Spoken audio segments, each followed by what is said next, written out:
ഇത് മാസ് മോട്ടോഴ്സിൽ നിന്നാണ് Honda active വണ്ടി. നമ്മൾ വണ്ടി പോയി എടുത്തുകൊണ്ടുവന്ന വണ്ടിയാണ്. അതായത് വണ്ടി ഉപയോഗിക്കാണ്ട് കുറച്ചാൾ കയറ്റി വെച്ചേക്കായിരുന്നു. പെട്രോൾ ഓവർഫ്ലോ ആയിട്ട് പോയ കംപ്ലയിൻ്റ് ആയിട്ടാണ് വണ്ടി കയറ്റി വെച്ചത്. അപ്പോൾ നമ്മളത് വണ്ടി എടുത്തു കൊണ്ടുവന്ന് വർക്കിന് കയറ്റിയിട്ടുണ്ട്. നമുക്കതിൻ്റെ കംപ്ലയിൻറ്റ് പെട്രോൾ ഓവർഫ്ലോ വരാനൊക്കെ ഉള്ളൊരു കാരണം എന്ന് വെച്ചാൽ കാർബറേറ്റർ അസംബ്ലിയുടെ ഉണ്ടോ. ഈ കാർബറേറ്റർ അസംബ്ലി കംപ്ലയിൻ്റ് ആണ്. അതിൻ്റെ ഉള്ളിൽ കിടക്കുന്ന അഴുക്കിൻ്റെ ഇതൊക്കെയാണത്. കാരണം ഞാൻ ഇപ്പോഴത്തെ പെട്രോളിൻ്റെ ഒരു കെമിക്കൽ റിയാക്ഷനാണ് ഇതിനകത്ത് കാണുന്നത്. അത് മൊത്തം പൊടിഞ്ഞ് ദ്രവിച്ച് പോകാണതുണ്ട്. ഇതേപോലെ പൊടിഞ്ഞു വരാണ് ഈ അലുമിനിയം ബോഡി. അപ്പോൾ അത് ഈ ഓവർഫ്ലോ നീഡിൽ വന്ന ഭാഗത്തും അതേപോലെ തന്നെ വന്നിട്ടാണ് ഈ കംപ്ലയിൻറ്റ് വന്നേക്കുന്നത്. അപ്പോൾ നമുക്ക് അങ്ങനെ വന്ന കേസിൽ ക്ലീൻ ചെയ്തിട്ടാലും സാധാരണ രീതിയിൽ അത് ക്ലിയർ ആവാറില്ല, റെഡി ആവില്ല. നമ്മളാ പൈസ പോകുന്നല്ലാണ്ട് പ്രത്യേകിച്ച് കാര്യമില്ല. എന്തെങ്കിലും ക്ലീൻ ചെയ്ത് കൊടുക്കണമെങ്കിൽ ചുരുങ്ങിയത് ഒരു 550 രൂപ 600 രൂപ നമുക്ക് ചിലവുണ്ട്. പിന്നെ ചില കേസിൽ അത് നമ്മളിപ്പോൾ റീസെറ്റ് ചെയ്ത് കഴിഞ്ഞാൽ ചിലപ്പോൾ അപ്പം തന്നെ കംപ്ലയിൻറ്റ് കാണിക്കും. ഇതിപ്പോൾ നമ്മൾ പെട്രോൾ ഒഴിച്ച് സ്റ്റാർട്ട് ചെയ്യുന്ന സമയത്ത് ഓവർഫ്ലോ ആറും. അപ്പോൾ നമുക്ക് ക്ലീൻ ചെയ്ത് നോക്കുന്നത് റിസ്ക്കാണ്. കാരണം അത് പ്രത്യേകിച്ച് ഉപകാരം ഇല്ല എന്നുള്ളതാണ് എൻ്റെ ഒരു അഭിപ്രായം. കാരണം എന്ന് വെച്ച് കഴിഞ്ഞാൽ വീണ്ടും അത് കംപ്ലയിൻറ്റ് വരും. നമ്മുടെ വീണ്ടും പിന്നെ കാർബറേറ്റർ അസംബ്ലി മാറ്റണം. അപ്പോൾ ഈ മുടക്കിയ പൈസ 500 600 നമുക്ക് അത് നഷ്ടമായിട്ട് വരും. അപ്പോൾ എന്തായാലും കാർബറേറ്റർ അസംബ്ലി ഇന്നല്ലെങ്കിൽ നാളെ മാറ്റണം. ഇതിപ്പോൾ ക്ലീൻ ചെയ്താൽ ചിലപ്പോൾ ഇന്ന് തന്നെ മാറ്റേണ്ടി വരും. അപ്പോൾ ക്ലീൻ ചെയ്യുന്ന രീതിയിലുള്ളൊരു എസ്റ്റിമേറ്റ് അല്ല ഞാൻ പറയണത്. കാർബറേറ്റർ അസംബ്ലി മാറ്റണ ഒരു എസ്റ്റിമേറ്റാണ് കിട്ടണം കേട്ടോ. കാർബറേറ്റർ അസംബ്ലി മാറ്റി പുതിയത് സെറ്റ് ചെയ്യണം.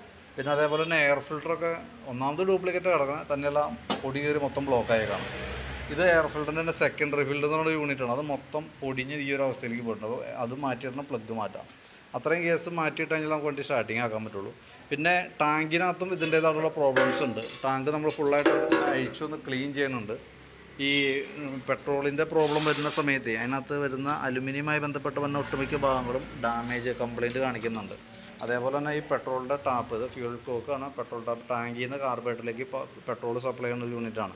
അത് ഓട്ടോമാറ്റിക്കായിട്ട് വർക്ക് ചെയ്യുക. കാരണം അത് വാക്വം ഉപയോഗിച്ചിട്ടാണ് വർക്ക് ചെയ്യുക. അതും ഓൾറെഡി കംപ്ലയിൻ്റ് ആണ്. അപ്പോൾ നിലവിൽ നമുക്ക് ഈ എത്ര ഐറ്റം മാറ്റി ചെയ്യുമ്പോൾ എത്ര എസ്റ്റിമേറ്റ് വരും നോക്കിയിട്ട് അതിൻ്റെ ഡീറ്റെയിൽസ് ഞാൻ പറയാം.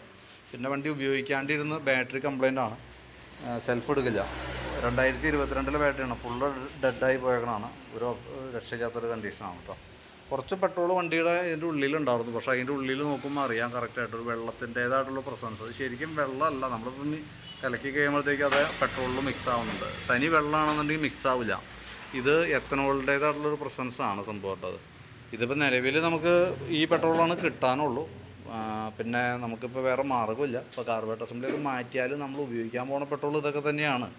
പക്ഷേ അങ്ങനെ വരുമ്പോൾ ചെയ്യേണ്ട കേസ് വണ്ടി പരമാവധി ഉപയോഗിക്കുക എന്നുള്ളതാണ്. വണ്ടി ഉപയോഗിക്കാണ്ട് കയറ്റി വെച്ചാലാണ് ഏറ്റവും കൂടുതൽ കംപ്ലയിൻറ്റ് വരാം. അപ്പോൾ പുതിയ കാർബറേറ്റർ ആണെങ്കിൽ കൂടി പെട്രോളിൻ്റേത് ഈ എത്തനോളിൻ്റെ കംപ്ലയിൻറ്റും കൊണ്ട് കാർബറേറ്റർ കംപ്ലയിൻ്റ് ആവാനുള്ള സാധ്യതയൊക്കെ ഉണ്ട്. അത് ഒഴിവാക്കണമെങ്കിൽ നമ്മൾ എന്താ ചെയ്യേണ്ടതെന്ന് വെച്ചാൽ വണ്ടി ഡെയിലി യൂസ് ചെയ്യുക എന്നുള്ളതാണ്. അത്യാവശ്യം കുറച്ച് നേരം ഉപയോഗിക്കണം. ഉപയോഗിക്കാണ്ട് വെച്ചായിരുന്നാൽ പ്രോബ്ലമായിട്ട് തന്നെ വരും കേട്ടോ. അപ്പോൾ ഞാൻ കാർബറേറ്ററിൻ്റെ ഭാഗം ഒന്ന് സ്റ്റാർട്ട് ചെയ്തിട്ട് വണ്ടി ഒന്ന് ഓടിച്ചു നോക്കിയിരുന്നു. അപ്പോൾ അതിൻ്റെ നമുക്ക് ബ്രേക്കൊന്നും ക്ലിയർ അല്ല, ബ്രേക്കൊന്നും കിട്ടുന്നില്ല. ബ്രേക്കൊക്കെ തീർന്നേക്കാണ്. ബാക്കിലത്തെ ബ്രേക്ക് തീർന്നേക്കുന്നുണ്ട്. ഫ്രണ്ടിലത്തെ ബ്രേക്കിൻ്റെ കേബിളൊക്കെ ഔട്ടർ വലിഞ്ഞ് ലോഡായ അവസ്ഥയില്ല. പിന്നെ ഈ ഫ്രണ്ടിലത്തെ ഷോക്കപ്പൊക്കെ പോയി കിടക്കുകയാണ്. ചെറിയൊരു ഗട്ടറി ചാടിയാൽ പോലും നല്ല തെറിപ്പാണ് ഫ്രണ്ട് കാണിക്കുക. ടയർ ഫുള്ള് തീർന്ന് നിൽക്കുന്നുണ്ട്. ടയർ തീർന്നതുകൊണ്ട് തന്നെ വണ്ടി ഓടിക്കുമ്പോൾ പാളലാണ് കാണിക്കുക കേട്ടോ. അപ്പോൾ അതൊക്കെ എന്തെങ്കിലും ചെയ്യണമെന്നുണ്ടെങ്കിൽ നോക്കിയിട്ടൊന്ന് പറയണം. ഞാനിപ്പോൾ നിലവിൽ നമുക്ക് സ്റ്റാർട്ട് ചെയ്ത് വണ്ടി ഓടിക്കാവുന്ന ഒരു കണ്ടീഷനിലേക്ക് ആക്കണമെങ്കിൽ ചെയ്യേണ്ട ഭാഗങ്ങളാണ് ഇപ്പോൾ ഇത്രയും. Carburettor assembly, air filter, plug, secondary filter, പെട്രോളിൻ്റെ ടാപ്പ്, പിന്നെ ടാങ്ക് ക്ലീനിങ്. ഇതൊക്കെ ചെയ്താലാണ് നമുക്കത് വണ്ടി ഓടിക്കാനായിട്ട് പറ്റുള്ളൂ. പിന്നെ എഞ്ചിൻ ഓയിൽ കൂടി നമ്മൾ അഴിച്ചു നോക്കി ഓയിലും മോശമാണ് കേട്ടോ. അപ്പോൾ അതും കൂടി വേണമെങ്കിൽ കൂട്ടത്തിൽ മാറ്റിക്കളയാം. അപ്പോൾ ഇത്രയാണ് മെയിനായിട്ട് ചെയ്യേണ്ട വർക്ക്. ബാക്കിയത്തെ ജനറലായിട്ട് ചെക്ക് ചെയ്യണമെന്നുണ്ടെങ്കിൽ നോക്കിയിട്ടൊന്ന് പറയാം. കാരണം അത് നമുക്ക് അഴിച്ചു നോക്കിയാലാണ് വേറെ എന്തെങ്കിലും കംപ്ലയിൻറ്റ്സ് ഉണ്ടെങ്കിൽ അറിയാൻ പറ്റുള്ളൂ. ഇപ്പോൾ ഫ്രണ്ടും ബാക്കും ടയർ തീർന്നിട്ടുണ്ട്. അപ്പോൾ ടയർ എന്തെങ്കിലും മാറ്റേണ്ട ടൈമാണ്. ഫ്രണ്ട് ഷോക്ക് കംപ്ലയിൻ്റ് ഉണ്ട്, ഫ്രണ്ട് ബുഷുകൾ കംപ്ലയിൻ്റ് ഉണ്ട്, ബ്രേക്കിൻ്റെ കേബിളുകൾ കംപ്ലയിൻ്റ് ഉണ്ട്. അതേപോലെ ക്ലച്ചിൻ്റെ ഭാഗം അഴിച്ചു നോക്കിയാൽ എന്തെങ്കിലും ഉണ്ടെങ്കിൽ അറിയാൻ പറ്റുള്ളൂ കേട്ടോ. അപ്പോൾ അത്രയും കേസൊക്കെ നിലവിലുണ്ട്.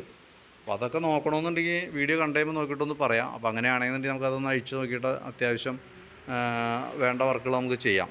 ഇപ്പോൾ നമ്മൾ ഈ പറഞ്ഞിരിക്കുന്ന ഭാഗങ്ങൾ ഉൾപ്പെടുത്തി ചെയ്യുമ്പോൾ ഏകദേശം എത്ര എസ്റ്റിമേറ്റ് വരും നോക്കിയിട്ട് അതിൻ്റെ ഡീറ്റെയിൽസ് എസ്റ്റിമേറ്റ് ഒന്ന് വാട്സാപ്പിലേക്ക് സെൻഡ് ചെയ്ത് തരാം കേട്ടോ. അത് വീഡിയോ കണ്ടുകഴിയുമ്പോൾ നോക്കിയിട്ടൊന്ന് റിപ്ലൈ ഇടണേ.